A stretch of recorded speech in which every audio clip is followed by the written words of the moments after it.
Estava aqui no Antagonista vendo agora a chamada Lula discute com líderes formas de aumentar a arrecadação. Diminuir gastos do governo não existe. Os 45 milhões que ele gastou no tour pelo mundo com a Janja, não, cortar gastos está fora de cogitação. Ele quer aumentar mais a arrecadação tirando do seu bolso brasileiro. E aqui eu vou trazer 3 manchetes de sites independentes, digamos, de notícias. O primeiro é a Folha, conhecido site esquerdista, que traz a seguinte manchete: sob Lula, contas públicas têm o pior resultado para um primeiro ano de mandato de qualquer presidente já eleito desse país. Depois nós temos o Infomoney que diz: confiança da indústria cai em outubro ao nível mais baixo desde agosto de 2020. Ou seja, até a pandemia parece ser menos nociva ao trabalhador brasileiro do que Haddad e o seu chefe perdulário Lula. E por fim, essa notícia é importante. Money Times. A arrecadação federal tem queda de 4,2% em junho e fica abaixo do esperado. Ou seja, nós temos mais uma certeza, que a economia do Brasil já está no buraco e se afunda cada vez mais.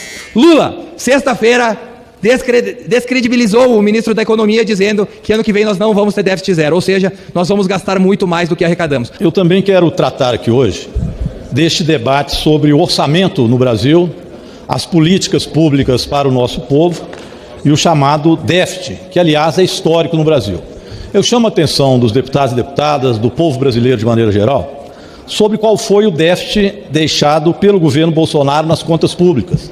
É bom refrescar a memória, até porque eu vejo bolsonaristas aqui falar em déficit zero como se fosse algo que eles aplicaram durante o governo Bolsonaro.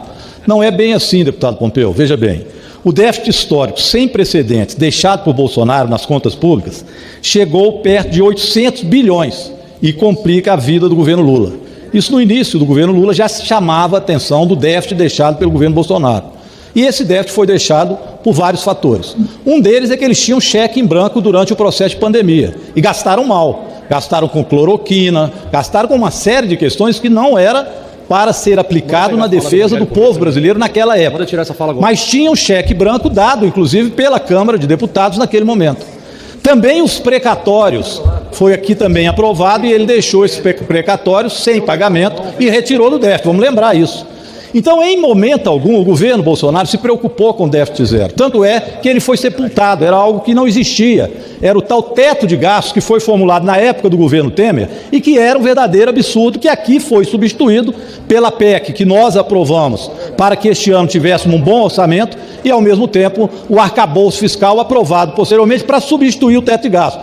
Então o pessoal do Bolsonaro, ao invés de ficar apenas gritando, tem uns que gritam tanto, tem um que vem do Rio Grande do Sul que ele berra. Não é verdade, bom gasto?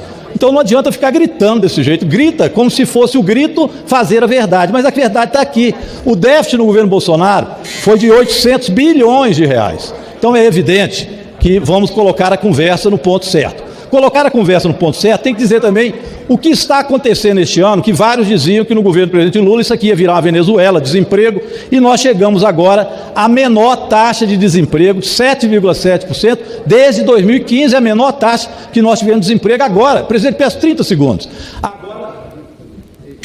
No governo do presidente Lula, 7,7% chegou a taxa de desemprego, que é a menor, repito, desde 2015. Então é evidente que nós vamos tratar o ano que vem, dentro da Lei de Diretriz Orçamentária, aprovando os projetos, essa é a função da Câmara e do Senado, que estão aqui do ponto de vista fiscal, para cobrar mais dos ricos e aumentar para que a gente possa ter o menor déficit possível e manter as políticas sociais. Obrigado, presidente. Olá pessoal, tudo bem? Sou Derlan de Castro. Vocês gostam do nosso trabalho, do trabalho desta equipe? Gostam dos assuntos da página? Então eu peço a vocês que nos seguem aí, comente, curte e compartilhe. Dê essa força aí para que a gente possa sempre estar trazendo conteúdos importantes para vocês contra as fake news bolsonaristas. Valeu, galera!